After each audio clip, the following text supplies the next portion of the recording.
Bismillahirrahmanirrahim. Alhamdulillah nahmaduhu wa nasta'inuhu wa nastaghfiruh wa na'udzu billahi min shururi anfusina wa sayyiati a'malina. Man yahdihillahu fala mudilla lahu wa man yudlil fala hadiyalah. Asyhadu an la ilaha illallah wahdahu la syarika lah wa asyhadu anna Muhammadan 'abduhu wa rasuluhu la nabiyya ba'dah. Ya ayyuhalladzina amanu taqullaha haqqa tuqatih wa la tamutunna ولا تموتن إلا وأنتم مسلمون فإن أحسن الكلام كلام الله وخير الهدي هدي محمد صلى الله عليه وسلم وشر الأمور محدثاتها فإن كل محدثة بدعة وكل بدعة ضلالة وكل ضلالة في النار.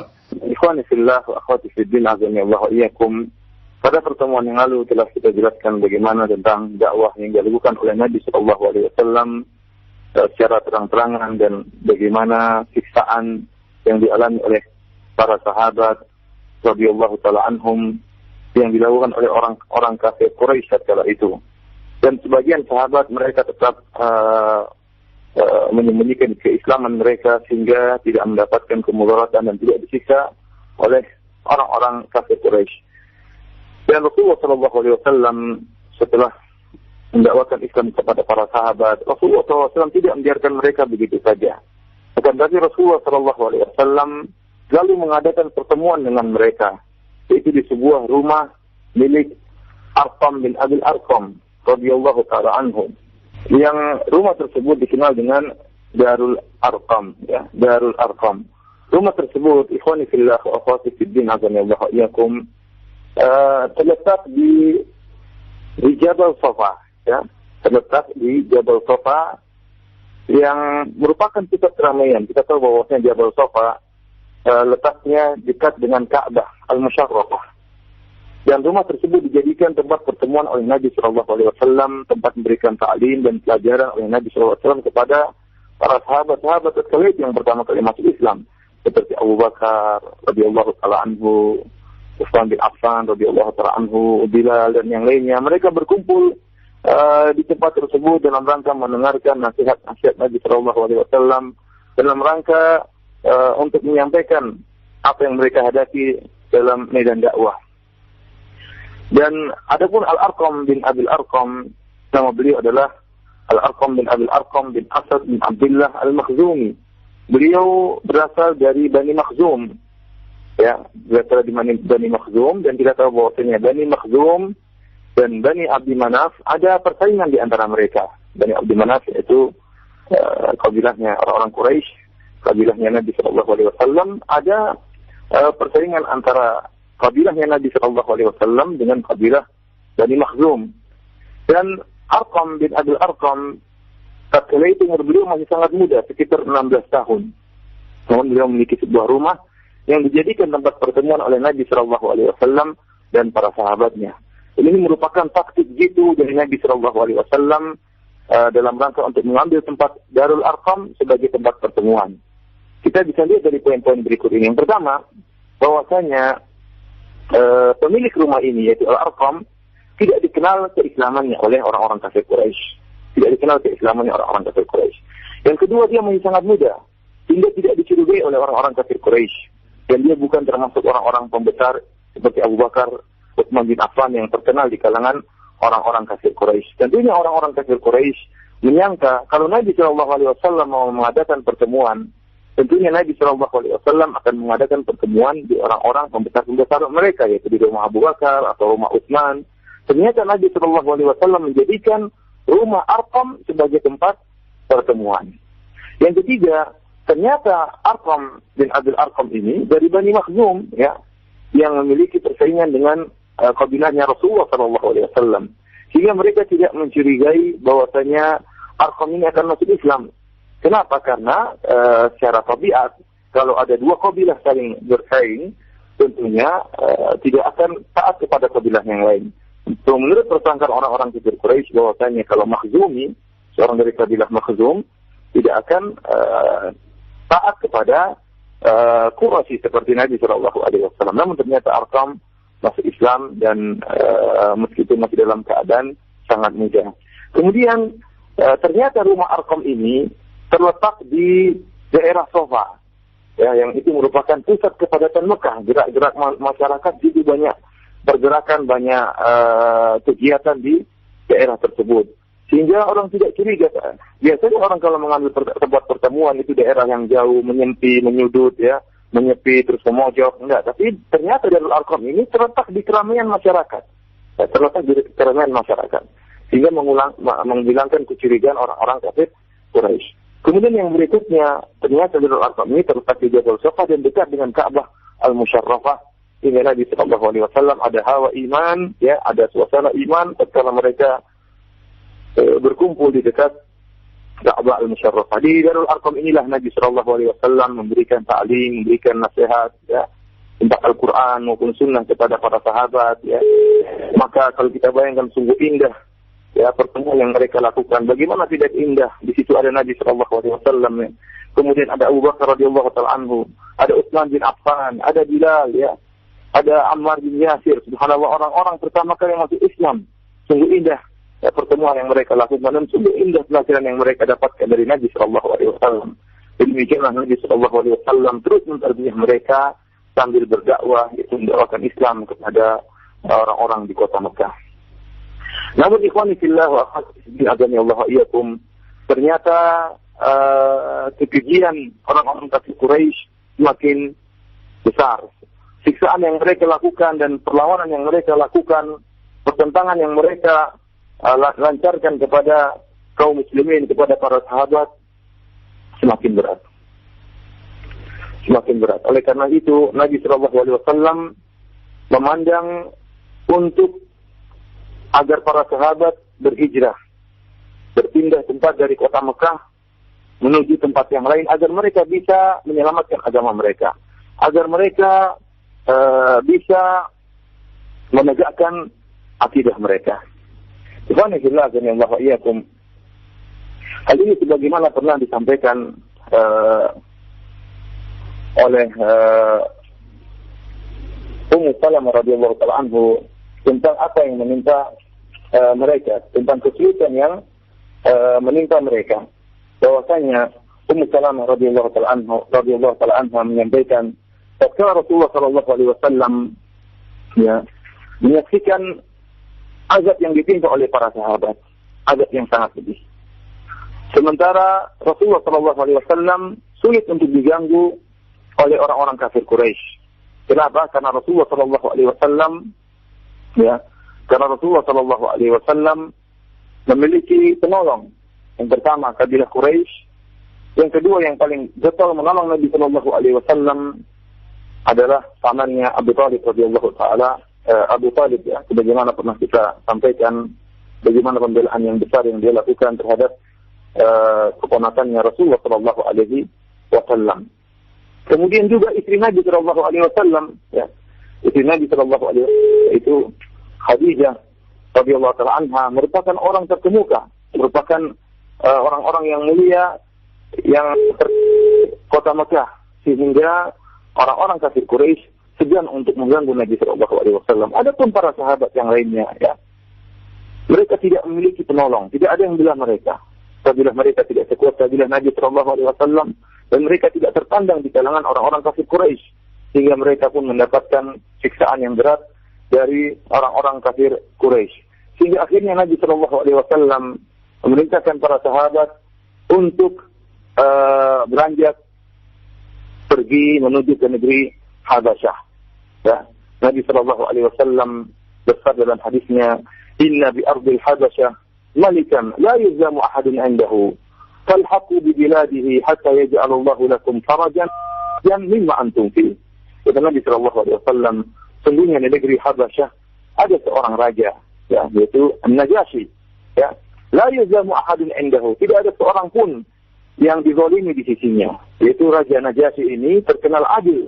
Dan Nabi SAW mengatakan tentang keadilannya, sehingga Nabi SAW mengatakan tidak ada seorang pun yang akan terzalimi di sisi raja tersebut. Falhaqu bi biladihi, maka hendaknya kalian pergi ke negerinya, pergilah ke negerinya, hatta yaj'alullahu lakum farajan wa makhrajan mimma antum fi, sampai Allah Subhanahu wa taala memberikan jalan keluar bagi kalian, ya, tentang kesulitan yang kalian hadapi sekarang ini, hendaknya kalian pergi ke negeri Habasyah. Maka Ummu Salamah radhiyallahu taala anha, ya, menjelaskan Setelah itu fakharajna ilaiha arsalan hatta ijtama'na biha. Fanazalna bi khairi darin ila khairi jarin amanna ala dinina wa lam nakhsha minhu zulman. Kata Ummu Salamah, maka setelah itu kami pun pergi secara sedikit demi sedikit, ya, tidak sekalian seluruhnya, tapi berkelompok sampai akhirnya kami pun berkumpul di negeri Habasyah. Maka kami pun tinggal di tempat yang sangat baik dan di bawah perlindungan seorang raja yang sangat baik. Kami pun dalam keadaan aman dalam menegakkan agama kami, dan kami sama sekali tidak khawatir akan dizalimi oleh raja tersebut. Ikhwani fillah, azani Allah wa iyyakum. Maka beranjaklah sebagian kaum muslimin menuju ke negeri Habasyah. Disebutkan oleh para ulama bahwasanya yang berangkat ke negeri Habasyah hijrah pertama kali, yaitu ada sekitar 12 orang dari kaum lelaki dan 4 orang wanita. Di antaranya yang berhijrah ke negeri Habasyah adalah Utsman bin Affan radhiyallahu ta'ala anhu dan istri beliau Ruqayyah binti Rasulullah sallallahu alaihi wasallam. Istri beliau Ruqayyah yang merupakan putri Nabi sallallahu alaihi wasallam. Demikian juga Abdurrahman bin Auf, kemudian Abu Hudzaifah, Utbah bin Rabi'ah, demikian juga beserta istrinya Sahlah binti Suhail bin Amr, kemudian juga sahabat Zubair bin Awam, Mus'ab bin Umair, Abu Salamah dan istrinya Ummu Salamah, Utsman bin Maz'un dan Amir bin Rabi'ah, dan beserta istri dari Amir itu Lailah binti Abi Hatmah radhiyallahu ta'ala anhum. Semuanya berangkat menuju ke negeri Habasyah. Mereka naik 2 perahu, ya, karena Habasyah untuk pergi dari Jazirah Arab menuju Habasyah mesti naik perahu, dan mereka menyewa perahu tersebut. Lantas mereka pun beranjak menuju negeri Habasyah, ketemu dengan Najasyi, raja dari negeri Habasyah tersebut. Habasyah yang sekarang dikenal dengan Ethiopia, ya. Ikhwani fillah wa fiddin, azanillahu wa iyyakum. Di antara para sahabat yang hendak berhijrah ke negeri Habasyah dalam rangka untuk menyelamatkan agama mereka, dalam rangka untuk beribadah kepada Allah Subhanahu wa taala, adalah Abu Bakar As-Siddiq radhiyallahu ta'ala anhu. Abu Bakar As-Siddiq diizinkan oleh Nabi sallallahu alaihi wasallam untuk beranjak berhijrah menuju negeri Habasyah. Dan Abu Bakar radhiyallahu ta'ala anhu sudah beranjak menuju ke negeri Habasyah dalam keadaan safar menuju negeri Habasyah. Sampai akhirnya Abu Bakar radhiyallahu ta'ala anhu sampai suatu tempat yang namanya Barkal Zimat, ya, yaitu Barkal Zimat, yaitu sekitar jaraknya sekitar 5 hari 5 malam perjalanan dari kota Mekah ke arah negeri Yaman. Tatkala sudah sampai di tempat Barkal Zimat, tiba-tiba dia ditemui oleh seorang yang bernama Ibnu Dazinnah. Ibnu Dazinnah itu seorang kafir, ya, bertemu dengan Abu Bakar radhiyallahu ta'ala anhu. Dan dia adalah pemimpin suatu kampung, ya. Faqala, "Aina turidu ya Abu Bakar?" Maka Ibnu Dazinnah ini bertanya kepada Abu Bakar, "Hendak kemana engkau wahai Abu Bakar?" Maka Abu Bakar radhiyallahu ta'ala anhu berkata, "Akhrajani qaumi fa ana uridu an asiha fil ardi a'budu rabbi." Kata Abu Bakar, sungguhnya kaumku telah mengusirku dan aku ingin berjalan di atas muka bumi, aku ingin menyembah Rabbku. Qala Ibnu Dazinnah, maka apa kata Ibnu Dazinnah? Inna mislaka la yakhruj wa la yukhraj. Kata Ibnu Dazinnah yang mengenal siapa Abu Bakar, siapa betapa mulianya Abu Bakar, dia berkata, orang seperti engkau wahai Abu Bakar tidak boleh keluar dan tidak boleh diusir. Fa innaka taqibul ma'dum wa tasilur rahim wa tahmilul kalla wa taqrib dhaif wa ta'inu ala nawaibil haq. Sungguhnya engkau wahai Abu Bakar tidak boleh diusir. Engkau adalah orang selalu membantu orang yang kekurangan. Engkau selalu menyambung silaturahmi. Engkau selalu membantu orang yang belum mampu. Engkau selalu memuliakan tamu. Engkau selalu membantu orang yang terkena musibah. Ibnu Dazinnah mengetahui bagaimana mulianya Abu Bakar, terkenal dengan suka menolong orang. Kata Ibnu Dazinnah, orang seperti engkau tidak boleh keluar dan tidak boleh diusir. Kemudian apa kata Ibnu Dazinnah? Wa ana laka jarun farji' fa'bud rabbaka bi biladik. Kata dia, saya akan menjadi jaminan, saya akan membela engkau, ya. Ya, saya akan jadi pelindung engkau. Farji' fa'bud rabbaka bi biladik. Janganlah engkau kembali ke kota Mekah. Engkau silakan beribadah kepada Allah Subhanahu wa taala di kota Mekah. Akhirnya Abu Bakar radhiyallahu ta'ala anhu pun, ya, kembali ke kota Mekah bersama dengan Ibnu Dazinnah. Dan Ibnu Dazinnah menyampaikan kepada orang-orang kafir Quraisy bahwasanya Abu Bakar di bawah perlindungan dia. Maka kalian wahai orang-orang kafir Quraisy tidak boleh mengganggu Abu Bakar, biarkan dia beribadah terhadap Rabbnya. Dan pernyataan Ibnu Daghina ini disetujui oleh orang-orang kafir Quraisy dengan syarat. Mereka memiliki persyaratan bahwa si Abu Bakar radhiyallahu taala anhu tidak boleh beribadah kepada Allah Subhanahu wa taala kecuali dalam rumahnya, tidak boleh keluar rumah. Silakan dia beribadah, silakan sholat tapi dalam rumahnya saja.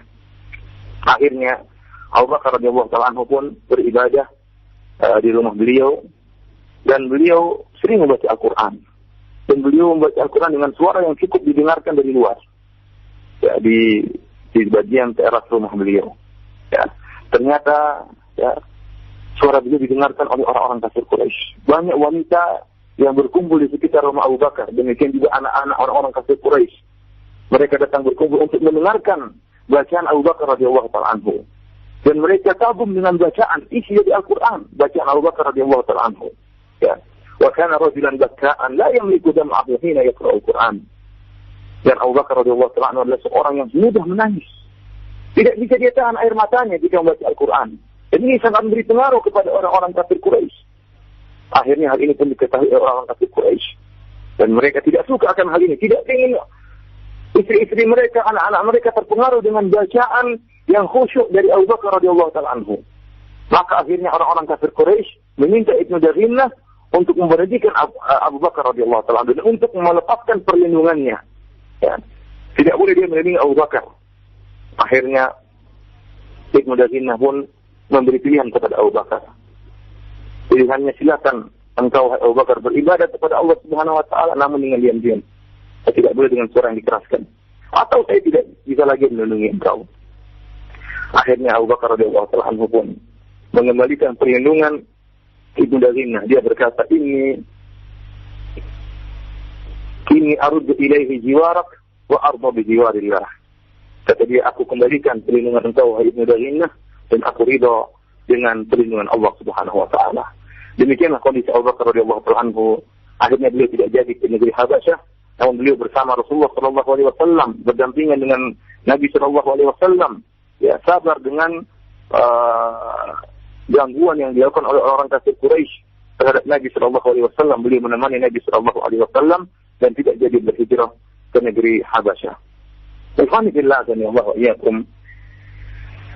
Di antara yang tadi kita sebutkan yang pergi berhijrah, ini itu adalah seorang sahabat yang bernama Amir. Ya, beliau berhijrah bersama istri beliau Laila.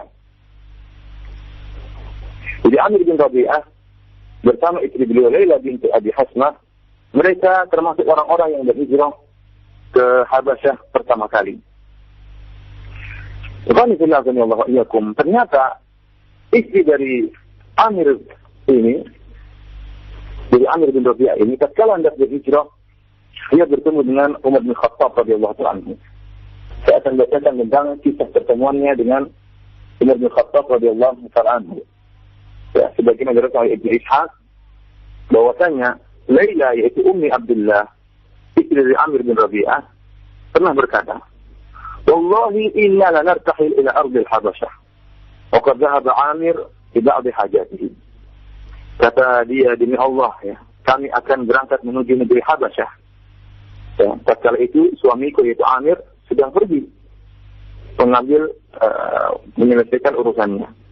Id aqbala Umar wa huwa ala syirki hatta waqafa alayya. Tatkala mereka hendak pergi, ya, istri dari Amir bin Rabi'ah ini hendak pergi, tiba-tiba Umar mendatangi mereka.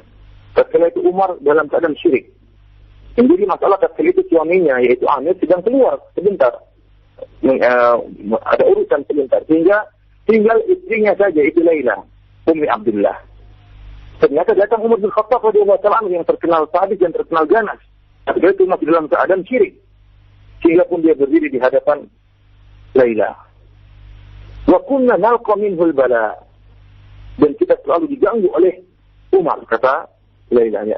Kita sering diganggu oleh Umar, sering disiksa oleh Umar. Faqala atanṭaliqu ya Ummu Abdullah. Maka Umar bin Khattab radhiyallahu anhu yang ketika itu dalam keadaan syirik bertanya kepada Laila ini, kata dia, "Atantaliqu ya Ummu Abdullah?" Apakah kalian akan pergi wahai Ummu Abdullah? Qalat, "Na'am, wallahi lanakhrujanna fi ardillah faqad adaitumuna wa qahartumuna." Kata Laila, "Iya, demi Allah kami akan pergi ke negeri Allah Subhanahu wa taala, ke negeri Habasyah. Kalian telah mengganggu kami, kalian telah menyiksa kami. Hatta yaj'alullahu lana makhraja." Sampai Allah Subhanahu wa taala memberikan jalan keluar bagi kami. Ya.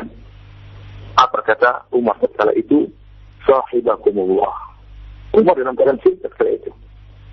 Setelah mendengar perkataan Laila bahwasanya dia hendak pergi ke negeri Habasyah untuk beribadah kepada Allah Subhanahu wa taala, ya, agar Allah Subhanahu wa taala memberikan jalan keluar bagi mereka, apa kata Umar? Sahibakumullah. Semoga Allah menemani kalian dalam perjalanan. Bayangkan kalimat yang keluar dari Umar bin Khattab radhiyallahu ta'ala anhu tatkala dia masih dalam keadaan syirik, tatkala masih mengganggu kaum muslimin, tatkala menentang kaum muslimin, namun keluar ucapan yang sangat indah, kata dia, "Sahibakumullah." Semoga Allah menemani kalian dalam perjalanan. Akhirnya tatkala Amir datang, istrinya Laila mengabarkan apa yang dia dapati dari Umar. Ya. Dia melihat Umar kok sedih tatkala tidak pergi ke negeri Habasyah. Ya. Maka ini dia kabarkan ini kepada suaminya Amir. Apa kata Amir bin Rabi'ah? "Apa makti fi islamihi?" Qultu na'am. Kata suaminya, "Wahai istriku, apakah kau ingin Umar masuk Islam? Apakah kau menyangka Umar akan masuk Islam?" Kata istrinya, "Iya benar." Apa kata Amir bin Rabi'ah? "La yuslim hatta yuslima himarul khattab." Himarul khattab, kata dia, tidak akan masuk Islam si Umar, tidak akan masuk Islam sampai ontanya masuk Islam, baru Umar masuk Islam. Ya, kenapa? Karena Amir bin Rabi'ah melihat bagaimana kerasnya Umar bin Khattab radhiyallahu ta'ala anhu terhadap orang-orang Islam, terhadap kaum muslimin. Sehingga tatkala istrinya mengharapkan Umar bisa masuk Islam, ya, suaminya mengatakan, tidak mungkin dia masuk Islam kecuali sampai ontanya, sampai himarnya, sampai keledainya masuk Islam, baru Umar masuk Islam. Karena saking kerasnya Umar bin Khattab radhiyallahu ta'ala anhu. Ikhwani fillah azanillahu wa iyyakum, akhirnya berangkatlah sebagian kaum muslimin tadi menuju ke negeri Habasyah. Ya. Dan mereka pun tinggal di sana beberapa bulan di sisi An-Najasyi. Namun akhirnya mereka kembali lagi ke kota Mekah. Sekitar 12 orang dan sekitar 16 orang yang tadinya hijrah ke negeri Habasyah, akhirnya mereka kembali lagi ke kota Mekah. Kenapa? Karena ada satu kejadian di kota Mekah. Ya, sebagai Imam Al-Bukhari, Rasulullah SAW pernah baca salat di Ka'bah dan baca surat An-Najm. Ya. Rasulullah SAW baca surat Najm dan sampai pada akhir dari surat Najm di situ ada sujud sajidah. Nabi SAW pun sujud. Tatkala Nabi SAW sedang baca surat Najm, ternyata orang-orang kafir Quraisy mendengarkan bacaan Nabi SAW. Ternyata mereka terbawa dengan bacaan Nabi SAW. Sampai tatkala Nabi SAW sampai pada ayat sujud, Nabi SAW pun sujud. Orang-orang kafir Quraisy, sebagian besar mereka ikut sujud bersama Nabi SAW. Ikut sujud bersama dengan Nabi SAW. Ya, karena terbawa dengan bacaan Nabi SAW. Kita tahu bahwasanya Al-Quran memiliki pengaruh. Apalagi orang-orang Arab dahulu, mereka sangat tahu bagaimana indahnya Al-Quran. Sangat tahu bagaimana tingginya balaghah adabnya Al-Quran. Sampai kita sering dengar dalam sejarah, dalam sirah Nabawiyah, betapa banyak sahabat ya begitu dengar ayat Al-Quran langsung masuk Islam. Begitu baca Al-Quran langsung masuk Islam karena mereka tahu tentang indahnya Al-Quran. Tidak seperti kita yang tidak tahu tentang indahnya bahasa Arab, bagaimana tingginya adab dalam Al-Quran, tingginya balaghah dalam Al-Quran. Sehingga tatkala di Mekah itu, ya, tatkala Rasulullah SAW baca surat An-Najm, tatkala sujud, ternyata banyak orang-orang kafir Quraisy yang ikut sujud bersama Nabi SAW. Rupanya akhirnya timbul isu, ya, tersebar, ya, bahwasanya orang-orang Mekah sudah masuk Islam seluruhnya. Isu tersebar bahwasanya orang-orang Mekah sudah masuk Islam. Ternyata isu ini sampai ke negeri Habasyah. Ya. Isu ini ternyata sampai ke negeri Habasyah. Sehingga para sahabat yang sudah ada di negeri Habasyah menyangka bahwasanya Mekah sekarang sudah kondusif, bahwasanya orang-orang sudah banyak masuk Islam. Akhirnya mereka pun kembali menuju ke kota Mekah. Ternyata sampai di sana mereka dapati orang-orang kota Mekah semakin keras dan semakin parah memerangi Islam. Ya, semakin parah memerangi Islam. Akhirnya Rasulullah Shallallahu Alaihi Wasallam mengizinkan kepada para sahabat untuk kembali lagi hijrah ke negeri Habasyah. Ya, setelah itu jumlah para sahabat yang hijrah ke negeri Habasyah untuk kedua kalinya lebih banyak dari yang pertama. Di situ ada sekitar 83 laki-laki dan sekitar atau 82 laki-laki atau dan 18 wanita. Jadi 80 lebih laki-laki dan 18 orang wanita. Semuanya berangkat menuju ke negeri Habasyah untuk beribadah di sana di sisi seorang raja yang sangat adil, yaitu Raja Najasyi radhiyallahu taala anhu. Ikhwani fillah wa akhwati fid din, azanillahu wa iyyakum. Tatkala orang-orang kafir Quraisy tahu bahwasanya para sahabat berangkat menuju ke negeri Habasyah, yaitu Ethiopia, maka orang-orang kafir Quraisy tidak membiarkan mereka begitu saja. Maka mereka pun mengutus 2 orang untuk mengaruhi Raja Najasyi. Siapa 2 orang tersebut adalah Amr bin Al-As radhiyallahu ta'ala anhu yang ketika itu masih kafir, dan Abdullah bin Abi Rabi'ah. 2 orang ini termasuk 2 orang yang paling cerdas dari orang-orang kafir Quraisy. Sengaja diutus oleh orang-orang kafir Quraisy menuju Najasyi agar bisa mempengaruhi Najasyi dan minta agar Najasyi mengembalikan para sahabat menuju kota Makkah untuk mereka siksa. Ya, mereka tidak ingin kaum muslimin dalam keadaan tenang di negeri orang. Mereka ingin mengembalikan para sahabat yang sekitar 90 lebih atau 100 orang tadi agar dikembalikan ke Makkah untuk mereka siksa. Ya, akhirnya orang-orang kafir Quraisy mengutus 2 orang ini yang sangat cerdas, yaitu Al-As radhiyallahu ta'ala anhu ketika dia masih kafir, dan Abdullah bin Abi Rabi'ah. Namun ternyata ya ikhwani fillah wa akhwati fid din, azani Allah wa iyyakum,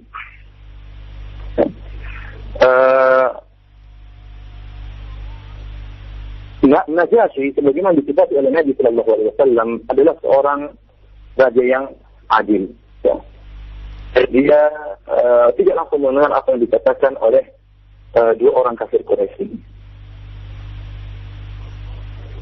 Disebutkan bahwasanya tatkala orang-orang Quraisy meminta kepada Najasyi ya, untuk mengembalikan para sahabat, maka Najasyi pun minta untuk berdialog dengan para sahabat yang mereka hijrah ke negeri Habasyah. Sebelumnya Anda ingatkan bahwasanya Najasyi itu adalah sebuah laqab gelar. Setiap raja negeri Habasyah namanya Najasyi.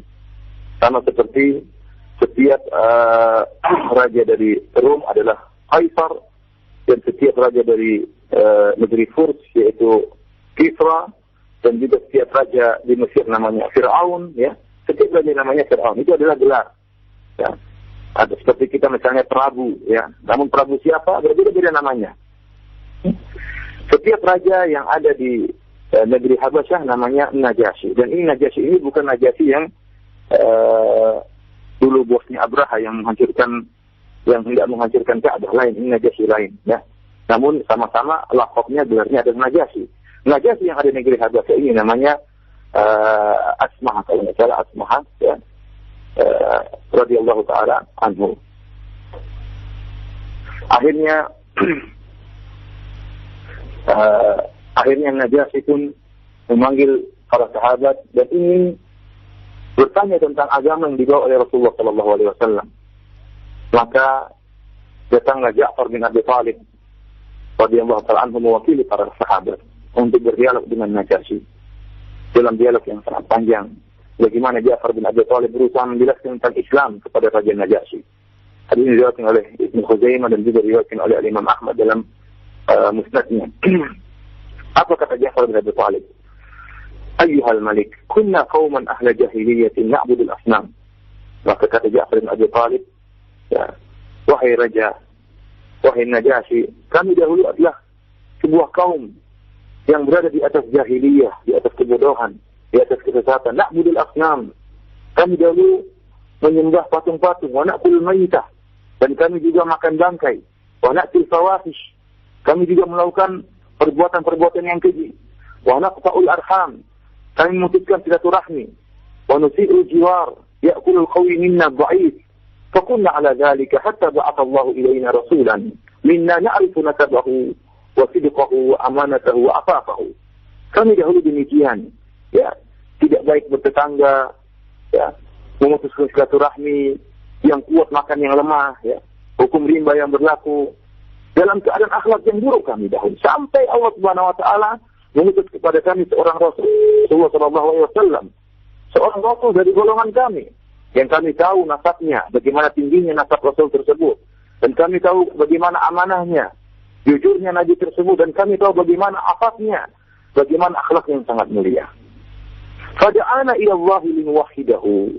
Ya, lihat dari sini, Ja'far bin Abi Thalib setelah menjelaskan bagaimana dakwah Nabi sallallahu alaihi wasallam, ya, setelah menjelaskan bagaimana kerusakan yang mereka lakukan tatkala di zaman jahiliyah, kemudian dia mulai menjelaskan tentang bagaimana dakwah Nabi sallallahu alaihi wasallam.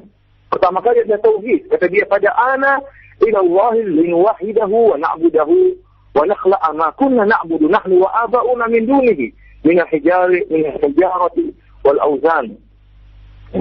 Kata dia, maka Rasul ini, yaitu Muhammad sallallahu alaihi wasallam, mengajak kami, menyeru kami untuk beribadah kepada Allah, untuk mentauhidkan linuwahhidahu, untuk mentauhidkan Allah Subhanahu wa taala, dan untuk beribadah wa na'budahu, beribadah kepada Allah Subhanahu wa taala, dan untuk meninggalkan apa yang disembah oleh nenek moyang kami, oleh orang-orang tua kami, yaitu dari menyembah berhala, menyembah batu, ya, tauhid. Setelah itu apa? Tentang akhlak. Wa amarana bisbikil hadis. Dan Muhammad sallallahu alaihi wasallam Rasul ini memerintahkan kami untuk hidup dalam berkata, wa ada'il amanah wa silatur rahim. Dan memerintahkan kami untuk menunaikan amanah, untuk menyambung silaturahmi, untuk baik dalam bertetangga, ya, dan untuk menahan diri dari perbuatan haram dan tidak menumpahkan darah orang lain, dan melarang kami untuk melakukan perbuatan-perbuatan yang keji, wa qauluz zur, dan melarang kami untuk berucap dusta, dan melarang kami untuk makan daging bangkai, wa qadzul muhsanah, dan melarang kami untuk menuduh wanita baik-baik dengan tuduhan keji. Wa amarna an na'budu Allah wahdahu la nusyrika bihi syai'a. Dan Nabi sallallahu alaihi wasallam, dia ulangi lagi tentang tauhid. Dan Rasulullah sallallahu alaihi wasallam, yaitu Muhammad, memerintahkan kami untuk beribadah kepada Allah saja dan tidak berbuat kesyirikan sama sekali kepada Allah Subhanahu wa taala.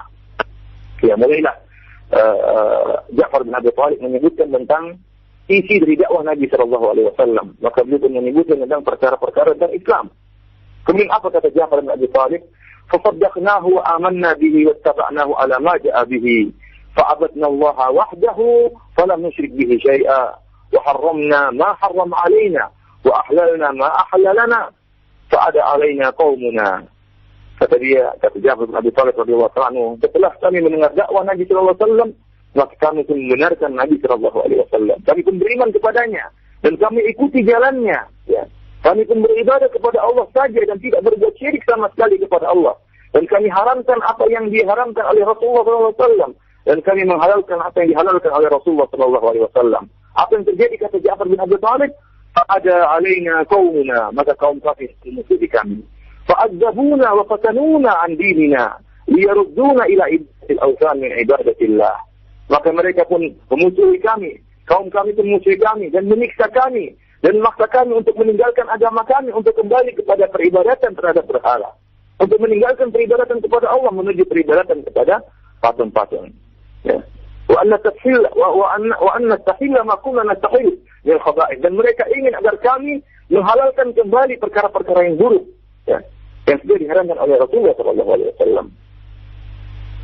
Falamma qaharuna wa zalamuna wa shaqqu alaina wa halu bainana wa bain dinina kharajna ila biladik. Kata Ja'far bin Abi Thalib, tatkala mereka menyiksa kami, tatkala mereka berbuat zalim kepada kami, berbuat kekerasan kepada kami, dan mereka menghalangi kami untuk menjalankan agama kami, maka kami pun pergi ke negeri engkau, wahai sang raja, wahai Najasyi.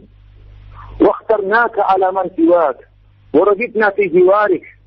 Kami sengaja milih engkau, wahai Najasyi. Kami tidak milih yang lain. Ya, bagaimana kelembutan Ja'far bin Abi Thalib untuk menarik hati Najasyi. Dia mengatakan, wakhtarna ala man siwak. Kami pilih engkau. Kami tidak pilih yang lain, wahai Najasyi. Dan kami ingin mendapatkan perlindungan engkau, wahai Najasyi. Wa rajawna alla nuzlam indaka ayyuhal malik. Dan kami berharap kami tidak akan dizalimi selama berada di sisi engkau, wahai Najasyi. Akhirnya apa kata Najasyi? Hal ma'aka mimma ja'a bihi amillah min syai'. Najasyi mengatakan, wahai Ja'far, apakah ada sesuatu yang kau bisa beritahukan kepadaku yang datang dari Allah Subhanahu wa taala yang dibawa oleh Rasulullah Muhammad? Apa kata Ja'far? Na'am. Faqala lahu Najasyi faqra'hu alayya. Kata Ja'far, iya ada sesuatu yang saya bawa ya, dari Nabi SAW yang didatangkan dari Allah Subhanahu wa taala. Kata Najasyi, kalau gitu bacakan buatku. Maka akhirnya Ja'far bin Abi Thalib pun membaca surat Maryam. Surat Maryam yang kita tahu bahwa surat ke-19 surat Maryam ini bercerita tentang bagaimana perjalanannya ibu Nabi sallallahu ibu Isa alaihissalam, tentang kelahirannya Isa alaihissalam, ya, tentang Maryam yaitu ibu dari Isa alaihissalam.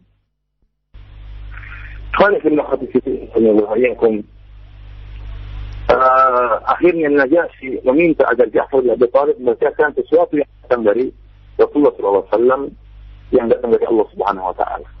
Maka Ja'far bin Abi Thalib pun membacakan surat Maryam, Kaf, Ya, Ain, Sad dan seterusnya.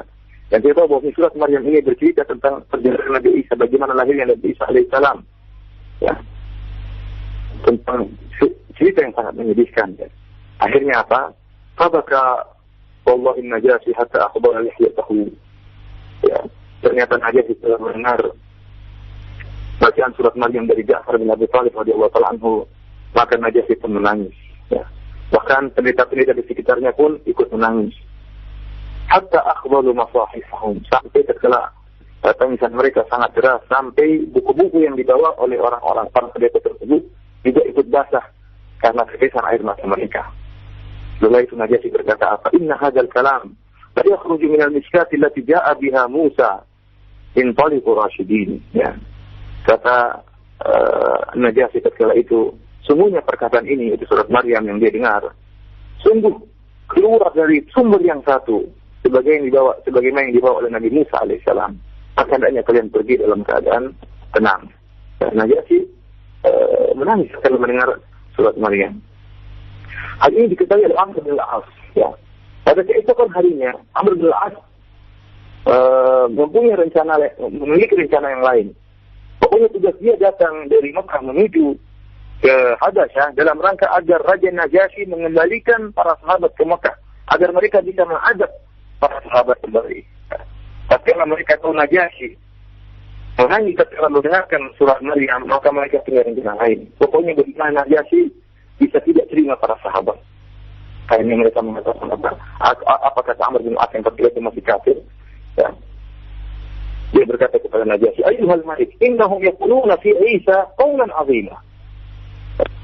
Kata Amr bin As, "Hai Najasyi, wahai raja, sungguhnya mereka itu Ja'far bin Abi Thalib dan teman-temannya itu, mereka telah mengucapkan satu kalimat yang besar terhadap Isa." Kita tahu bahwa orang-orang Nasrani, mereka meyakini Isa adalah bagian dari Allah Subhanahu wa taala, anak Allah atau bersatu dengan Allah Subhanahu wa taala. Ya, pada dalam surat Maryam dia disebutkan bahwasanya Nabi Isa mengatakan ini Abdullah atau hamba Allah. Dan ini diketahui oleh Amr bin al-As, dia orang cerdas. Dia tahu bahwasanya apa yang dibawa oleh Nabi Muhammad SAW tidak sama dengan yang dibawa oleh orang-orang Nasrani tentang Nabi Isa alaihissalam.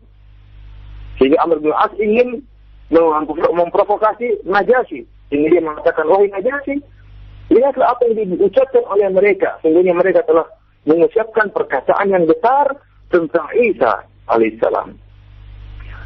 Akhirnya Najasyi pun memanggil kembali Ja'far bin Abi Thalib dan bertanya kepada Ja'far bin Abi Thalib tentang bagaimana keyakinan kaum muslimin tentang Isa alaihissalam.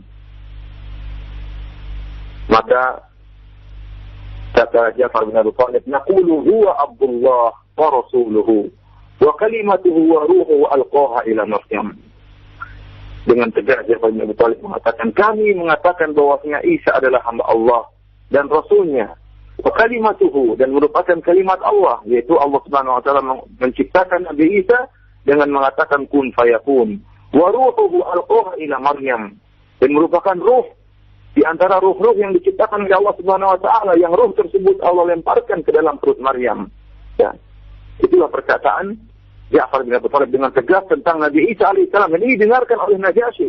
Ini didengarkan juga oleh pendeta-pendeta di sekitar Najasyi. Yang ini tentunya bertentangan ya dengan keyakinan orang-orang Nasrani sekarang. Ketika mendengarkan hal ini, apa kata Najasyi? Ma ada Isa bin Maryam mimma qulta hadzal ud. Ya. Kata Najasyi, seperti dia pegang seperti ada potong kayu, kemudian dia mengangkat kayu tersebut.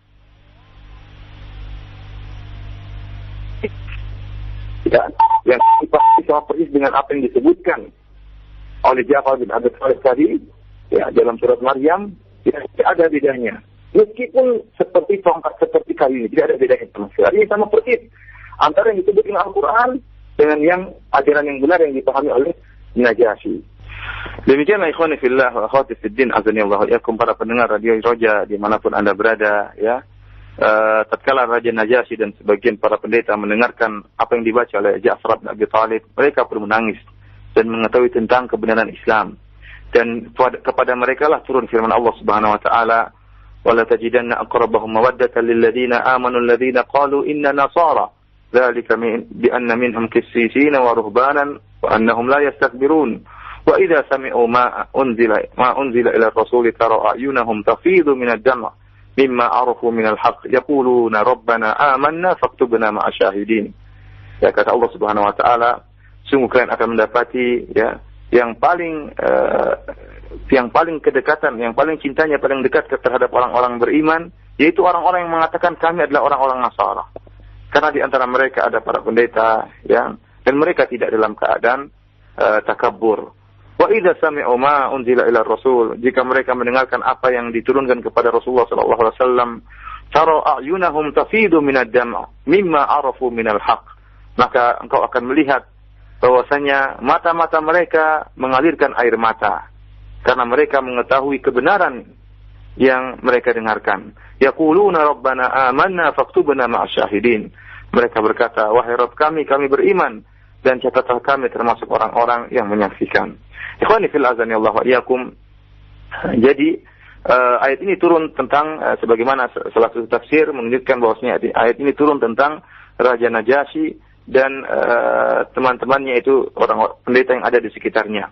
Ikhwani fillah wa fiddin azani Allah wa iyyakum. Di antara kebaikan Najasyi selain dia melindungi para sahabat dan biarkan para sahabat untuk hidup aman tentram di negeri Habasyah, ternyata Amr bin Al-As juga masuk Islam gara-gara Najasyi.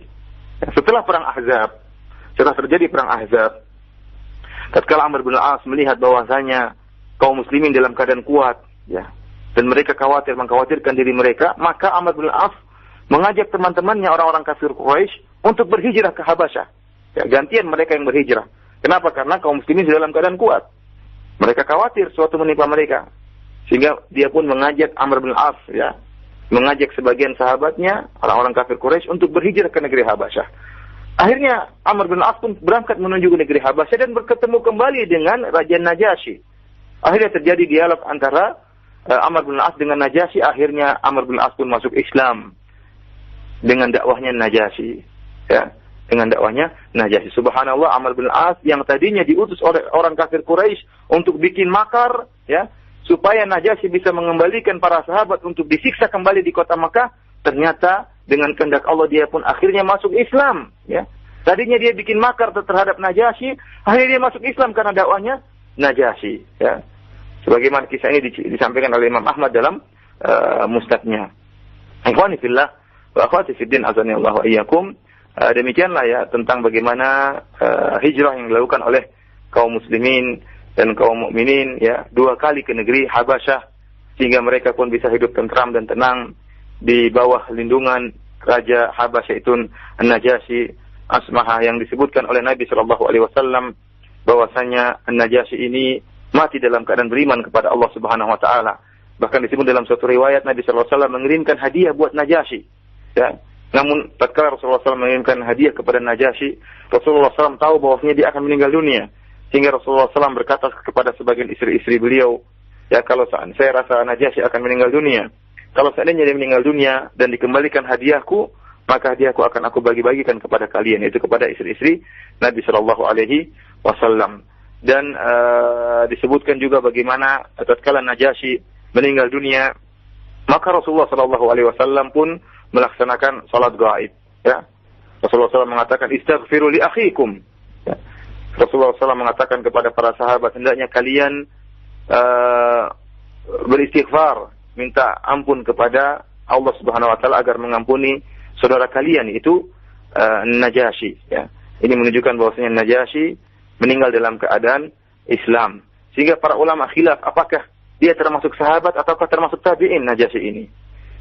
Yang jelas ada yang mengatakan dia sahabat dan sekaligus tabi'in. Yang mengatakan dia tabi'in, kenapa? Karena Najasyi tidak pernah melihat Nabi Shallallahu Alaihi Wasallam. Ya, meskipun semasa dengan Nabi, meskipun beriman dengan Nabi, namun tidak melihat Nabi Shallallahu Alaihi Wasallam. Ada yang mengatakan Najasyi adalah seorang sahabat, radhiyallahu taala anhu. Kenapa? Karena terjadi dialog antara Nabi, terjadi surat-suratan antara Nabi Shallallahu Alaihi Wasallam dengan Najasyi.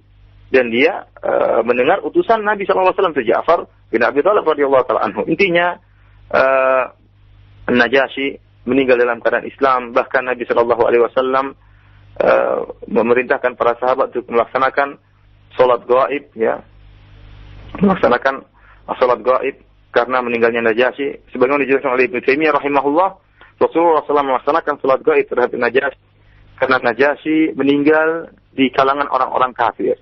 Najasyi tatkala masuk Islam, dia tidak bisa menjalankan hukum Islam tatkala itu di negeri Habasyah, dan bahkan dia dimusuhi oleh anak buahnya itu, oleh warganya, sehingga akhirnya dia pun tidak bisa menampakkan Islam dengan penampakan yang baik, sehingga akhirnya pun tatkala dia meninggal tidak ada seorang pun menyolatkannya di negeri Habasyah, dan akhirnya Nabi Shallallahu Alaihi Wasallam melaksanakan salat gaib karena Najasyi belum disolatkan sama sekali di negeri Habasyah.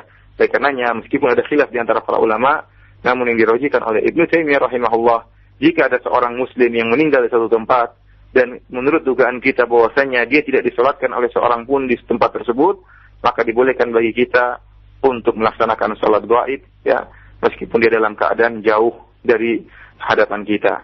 Demikian saja ikhwani fillah wa akhwati fiddin, azanillahu wa iyyakum, sedikit yang bisa kita sampaikan tentang kisah hijrahnya para sahabat 2 kali ke negeri Habasyah. Semoga bermanfaat bagi kita semua. Selanjutnya saya kembalikan kepada Akhi Fawad. Tafadhal masykurah. Nah, jazakallahu khairan Ustaz atas kajian dari Sirah Nabawiyah Hijrah kaum muslimin yang pertama ke negeri Habasyah ini. Dan ikhwatal Islam, untuk selanjutnya kami akan berikan kesempatan untuk Anda yang akan bertanya secara langsung.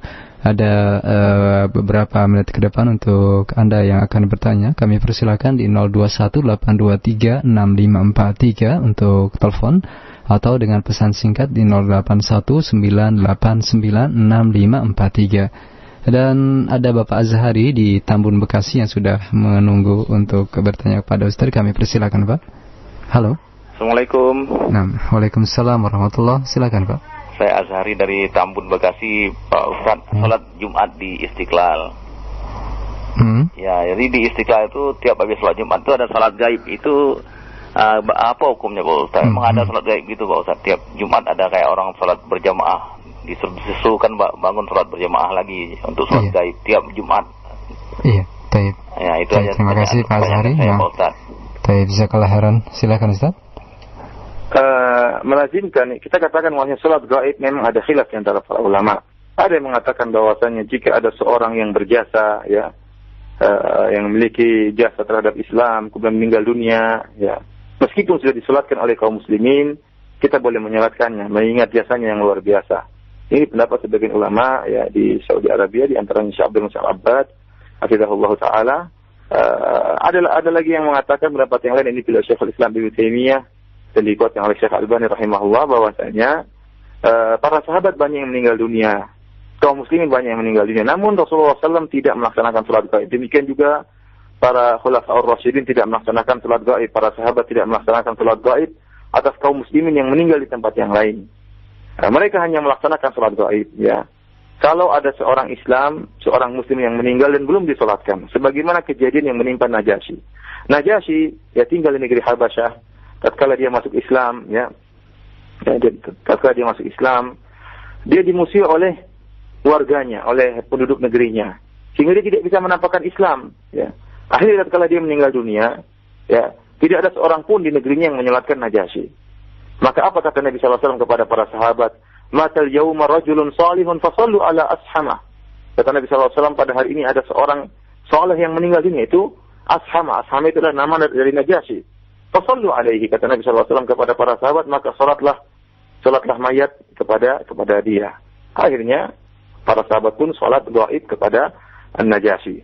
Jadi pendapat yang rajih bahwasanya Allah alam bisawab, seorang boleh melaksanakan salat gaib kalau terhadap seorang muslim kalau dia belum disalati di tempat meninggalnya. Pendapat yang lain seperti saya katakan tadi, boleh kita melaksanakan salat gaib kepada orang yang meninggal dalam keadaan dia memiliki jasa besar terhadap Islam. Adapun selalu melaksanakan salat gaib setelah pada tiap minggu setelah salat Jumat, ya maka saya tidak tahu contohnya. Apakah setiap hari Jumat tersebut ada pembesar dari pembesar Islam meninggal dunia sehingga dilanggengkan salat gaib setiap hari Jumat setelah salat Jumat? Maka saya tidak tahu contohnya, tidak ada sunnahnya dari Rasulullah SAW, dan tidak ada contohnya dari para sahabat, dan sebaik-baik petunjuk adalah petunjuk Nabi SAW dan petunjuk para sahabatnya. Wallahu ta'ala alam bisawab.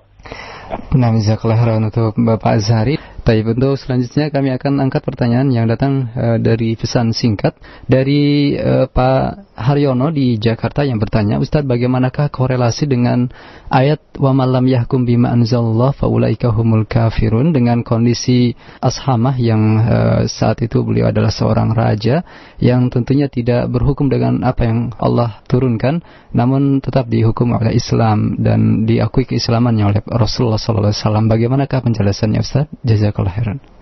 Syekhul Islam Ibnu Taimiyah dalam Majmu' Fatawa jilid 19 berbicara panjang lebar tentang Ashama ini, tentang Raja Najasyi ini. Beliau menyebutkan jika seorang ya tidak mampu untuk menampakkan syariat Islam, ya karena seperti keadaan Najasyi dimusuhi oleh khawatir dengan pergolakan yang dilakukan oleh warganya. Ya, demikian juga seperti mukmin ali Fir'aun, ya. Waqalu rajulun mu'minun min ali Fir'aun yaktumu imanahu. Dalam surat Ghafir Allah menyebutkan tentang seorang mukmin dari keluarga Fir'aun yang disebutkan dia merupakan sepupu dari Fir'aun dan dia beriman kepada Nabi Musa dan dia mendakwakan Islam kepada dia menyembunyikan keimanannya di hadapan Fir'aun dan pengikutnya. Kenapa? Khawatir akan dibunuh oleh Fir'aun dan pengikutnya. Ya. Demikian juga Imratu Fir'aun, istri dari Fir'aun, ya, yang dikabarkan masuk surga oleh Allah Subhanahu Wa Taala, tidak mampu untuk menampakkan keislamannya. Sebagaimana Najasyi tidak mampu untuk menegakkan hukum Islam tatkala itu meskipun dia seorang raja, namun tidak mampu untuk melaksanakan hukum Islam, maka orang seperti ini dapat uzur dari Allah Subhanahu Wa Taala, ya, dapat uzur dari Allah Subhanahu Wa Taala. Bahkan dikatakan oleh Nabi Shallallahu Alaihi Wasallam bahwasanya dia adalah seorang rajulun saleh, seorang yang saleh. Oleh karenanya tidak semua orang yang berhukum dengan selain hukum Allah kita katakan dia berdosa atau kita katakan dia kafir misalnya. Penjelasan tentang ini tentunya perlu penjelasan yang panjang lebar. Akan tetapi kita katakan sebagaimana pendapat Syekh bin Baz rahimahullah bahwasanya barang siapa yang berhukum dengan hukum Allah Subhanahu wa Ta'ala dalam keadaan mustahilan, yaitu dalam keadaan membenarkan hukum tersebut, dalam keadaan menghalalkan hukum tersebut, maka dia telah terjerumus dalam kufur besar. Adapun barang siapa yang berhukum dengan hukum Allah namun masih meyakini dia salah bahwasanya dan meyakini bahwasanya hukum Allah masih lebih baik daripada hukum yang dia lakukan, maka orang seperti ini berdosa, ya, terjerumus dalam kufur asghar, ya. Padahal dia mampu untuk melaksanakan hukum Islam. Jadi orang yang mampu melakukan hukum Islam harusnya dia melaksanakannya, ya. Tatkala dia mampu untuk melakukan hukum Islam, namun dia masih memilih hukum selain Islam, namun dia meyakini bahwasanya hukum Islam lebih baik, dan apa yang dilakukan merupakan dosa, maka dia terjerumus dalam dosa dan kufur asghar, bukan kufur yang mengeluarkan dari Islam. Kapan kufur yang keluarkan dari Islam? Jika dia meyakini bahwasanya hukum yang dia buat tadi, hukum selain Islam, itu halal dan dibolehkan oleh Allah Subhanahu Wa Taala dan mungkin lebih baik daripada hukum Islam. Dan bisa jadi seorang melakukan hukum selain hukum Allah Subhanahu Wa Taala, selain hukum Islam, namun dalam keadaan terpaksa. Ya, orang ini tidak berdosa karena dapat uzur. Sebagaimana Najasyi bahkan Nabi Shallallahu Alaihi Wasallam mensifati dia dengan rajulun saleh, seorang yang saleh. Tentunya bahasan tentang al-hukum bi ghairi anzalallah perlu penjelasan yang lebih panjang, perlu perincian lebih panjang, dan insyaallah pada waktu yang lain tentu bisa tanyakan kepada ustaz-ustaz yang lain. Wallahu taala alam bisawab. Nah, jazakallahu khairan jawabannya, dan berikut kami angkat pertanyaan dari Ummu Farhan di Depok. Silakan. Assalamualaikum Pak Ustaz. Waalaikumsalam warahmatullahi. Ini ada yang mengganggu hati saya. Saya diberi amanah almarhum ibu saya, adik saya yang masih kecil, kira-kira ditinggal 10 tahun. Lalu adik itu saya masukkan ke dalam pesantren yang insya Allah sudah bermanfaat salah. Namun dari saudara-saudara ibu saya dianggap itu ajaran yang sesat, lalu dia dikeluarkan dari pesantren itu. Nah, setelah pesantren dikeluarkan, dia dijanjikan akan disekolahkan yang favorit. Namun setelah keluar dibiarkan begitu saja. Sehingga adik saya sudah meningkat mau SMA, dia mengambil aliran yang Habib itu Pak Ustadz, yang Nurul Mustafa, yang pokoknya yang berselawat-selawat itu. Saya nasihati, dia berdalil semoga nanti kita diberi syafaat di yaumil kiamat nanti oleh Nabi kita Muhammad SAW. Ya. Kemudian inti pertanyaannya Ibu, bagaimana amanah ibu saya dan bagaimana siapa yang bertanggung jawab atas adik saya ini? Itu aja Pak Ustaz. Assalamualaikum. Nah, waalaikumsalam warahmatullahi wabarakatuh. Silakan Ustaz, mungkin ada sedikit taujih buat beliau. Nah, untuk ukhti yang bertanya, cukuplah kita firman Allah Subhanahu wa taala, fattaqullaha mastata'tum, bertakwalah kepada Allah semampu kalian. Alhamdulillah ukhti sudah berusaha untuk masukkan dalam pondok yang benar ya. Sudah berusaha sebaik-baiknya ya. Apapun yang terjadi setelah itu di luar kemampuan ukhti ya. Ukhti hanya bisa berdoa kepada Allah Subhanahu wa taala untuk memberikan yang terbaik kepada adik ukhti tersebut ya. Allah Subhanahu wa taala la yukallifullahu nafsan illa wus'aha. Allah Subhanahu wa taala tidak membebani seorang di luar kemampuannya ya. Tidak akan membebankan suatu beban di luar kemampuan seseorang. Apa yang dilakukan oleh ukhti, usaha yang sudah jelas dan usaha yang sudah maksimal. Selanjutnya tidak mungkin ukhti melakukan kekerasan, memaksa kehendak. Yang bisa hanyalah berdoa kepada Allah Subhanahu wa taala agar adik ukhti diberikan yang terbaik dari Allah Subhanahu wa taala. Baik, untuk selanjutnya kami angkat pertanyaan kembali dari pesan singkat dari Ummu Orayan di Bekasi yang bertanya, Ustadz, apakah ada sirah atau kisah yang sahih yang menjelaskan tentang kehidupan awal dari Ashamah ini, bagaimanakah latar belakangnya sehingga beliau bisa mendapatkan hidayah di tengah begitu sulitnya atau di tengah begitu berkembangnya ajaran Nasrani pada saat itu. Jazakallahu khairan. Ada sebuah buku yang ditulis oleh seorang wanita, Samiyah Abdul Aziz ya, Dr. Samiyah Abdul Aziz, tentang judulnya Islam Najasyi Al-Habashi ya, tentang Islamnya Raja Najasyi wa dauruhu fi sadri dakwah Islamiyah, dan jasa beliau tentang di awal daripada dakwah Islam. Buku ini lumayan bagus dan saya memiliki buku ini, dan buku ini menjelaskan tentang sejarah Najasyi ya, tentang bagaimana dari sanak keluarganya dan bagaimana peran dakwahnya dan syubhat-syubhat yang berputar sekitar Najasyi, karena sebagian orang menganggap Najasyi tidak masuk Islam ya. Mereka menyangka bahwasanya Islamnya Najasyi adalah Islam karena politik saja. Namun ini dibantah oleh penulis buku tersebut. Jadi saya tidak tahu apakah buku tersebut sudah diterjemahkan atau belum. Namun ini buku yang saya anjurkan, yang ditulis oleh seorang doktor wanita ya, yang bernama Samiyah Abdul Aziz. Nah, jazakallahu khairan atas jawaban Ustaz, dan berikut kami angkat pertanyaan yang datang melalui telepon kembali di 0218236543. Halo. Halo. Iya, waalaikumsalam warahmatullahi wabarakatuh. Mohon maaf Bapak dikecilkan radionya Pak.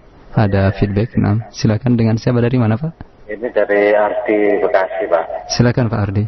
Enggak, ini mau menanyakan masalah pembagian warisan gitu ya Pak.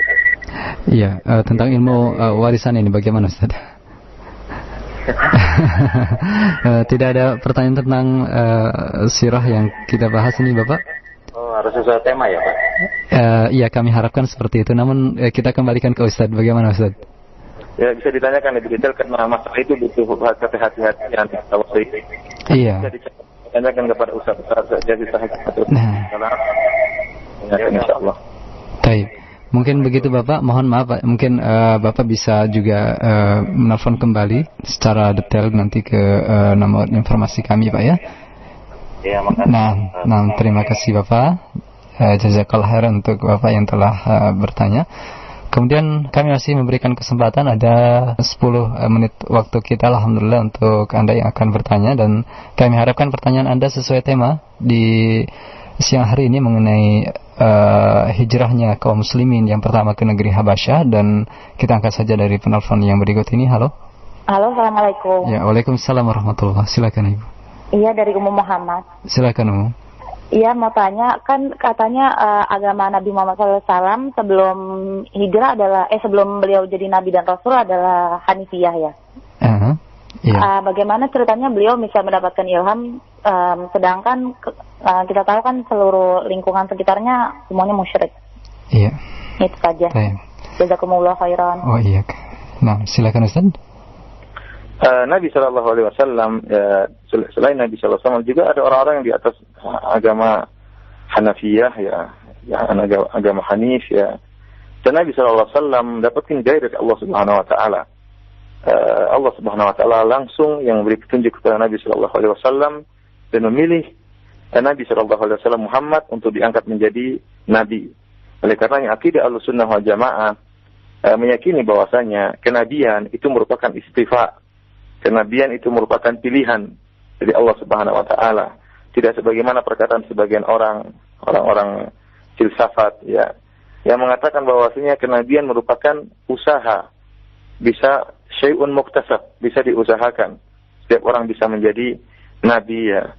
Setiap orang bisa misalnya bertapa, kemudian melakukan olahraga rohani sampai akhirnya menjadi nabi. Ini perkataan yang batil ya. Bahwasanya yang benar bahwasanya kenabian merupakan pilihan dari Allah Subhanahu Wa Taala. Allah memilih Nabi Muhammad untuk diangkat menjadi nabi. Oleh karenanya tidak heran meskipun Nabi tinggal di kalangan orang-orang musyrikin tatkala itu yang penuh dengan kerusakan baik akidah maupun moral, namun Allah Subhanahu Wa Taala memilih Muhammad menjadi nabi sehingga Allah Subhanahu Wa Taala mengutus malaikat Jibril untuk memberikan wahyu kepada Nabi Sallallahu Alaihi Wasallam tatkala di gua Hira. Wallahu taala alam bisawab.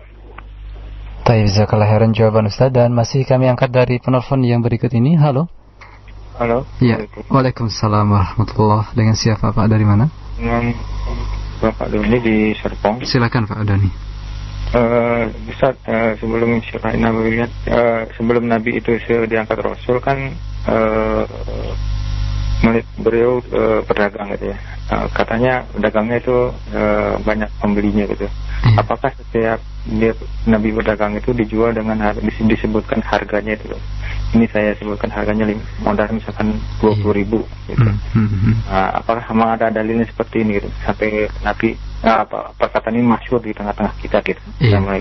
Waalaikumsalam warahmatullahi wabarakatuh. Tentang muamalahnya Rasulullah SAW, Ustaz. Bagaimana? Tidak tahu ada riwayat seperti itu bahwasanya Nabi SAW tatkala jualan mengatakan modal saya sekian, untung saya sekian. Saya tidak tahu ada riwayat yang sahih dari Nabi seperti itu. Yang jelas Nabi SAW berdagang, menjual barang-barang yang diberikan oleh Khadijah radhiyallahu taala anha, dan Nabi SAW jujur dalam berdagang dan penuh amanah. Adapun bagaimana model perdagangan Nabi SAW, apakah dengan menjelaskan harga modalnya, saya tidak tahu ada riwayat yang sahih tentang masalah itu. Wallahu taala alam bisawab. Jazakallahu khairan jawaban Ustaz, dan berikutnya dari Abu Latifah di Bekasi. Silakan akhi. Assalamualaikum Ustaz. Waalaikumsalam warahmatullahi wabarakatuh.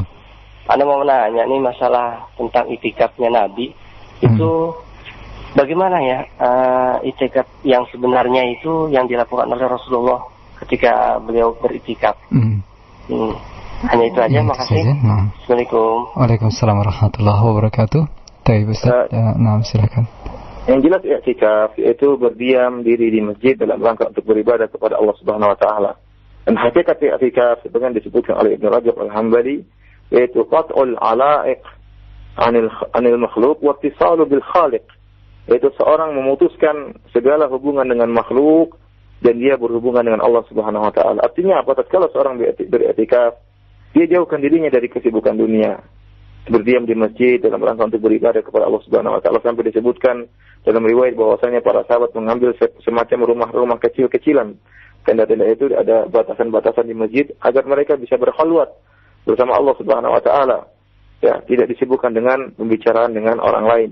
Adapun seorang yang beriktikaf di masjid kemudian isinya ngobrol dengan saudaranya, ya ngobrol sekali-sekali tidak apa-apa, namun semakin seorang berkhalwat kepada Allah Subhanahu wa taala, maka itulah iktikafnya yang semakin terbaik, karena hakikat dari iktikaf itu berdiam diri di masjid dalam rangka untuk berhubungan dengan Allah, dalam rangka untuk beribadah kepada Allah Subhanahu wa taala. Boleh bagi dia untuk keluar dari masjid kalau ada kebutuhan-kebutuhan yang bersifat manusiawi, kebutuhan manusia seperti ingin makan, ingin buang air, mencari makanan, ini tidak jadi masalah dan tidak memutuskan i'tikafnya.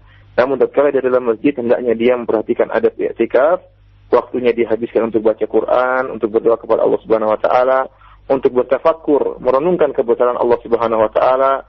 Silakan dia membuka buku tafsir, membaca tafsir dari ayat Allah Subhanahu wa taala. Intinya dia berusaha untuk nyambung dengan Allah, berusaha untuk mengagungkan Allah Subhanahu wa taala dan berusaha untuk menghisab dirinya, mengingat dosa-dosanya, dan semakin dia kuat beribadah kepada Allah Subhanahu wa taala, maka akan semakin tinggi ganjaran yang akan dia peroleh dari i'tikafnya. Itulah hakikat i'tikaf. Wallahu ta'ala alam bisawab. Nah, baik Ustaz, satu pertanyaan terakhir kami angkat dari Saudara Ahmad di Rawailat Cilengsi yang bertanya Ustaz ya.